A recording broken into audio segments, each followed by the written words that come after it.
Hi guys, this is me, your Anti-Chess, and welcome to my YouTube channel. For today's video, share ko po sa inyo kung paano po kayo mabilis ma-monetize ni Meta.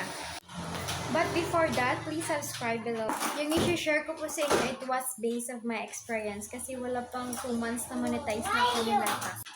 So yung ginawa ko guys is, sinunod ko lang yung mga advice ng mga big content creator. So first, yung ginawa ko is, nag-clear ako ng mga videos ko. Dinilit ko yung mga videos ko na may mga music. Syempre sayang yung videos na i-delete mo kasi memories din yun. So, the best thing you can do is save your video sa iyong phone then delete it. Second, guys, be consistent sa pag-post na video araw-araw.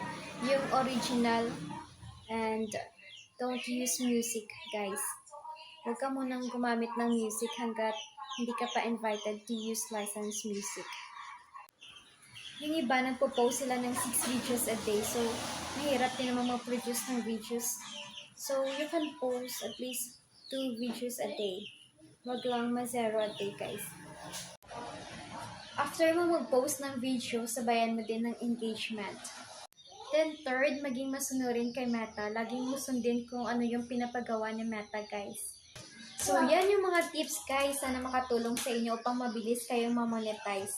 Yan din kasi yung mga ginawa ko, kaya mabilis akong na-monetize. Please don't forget to subscribe for more helpful information. Thank you for watching.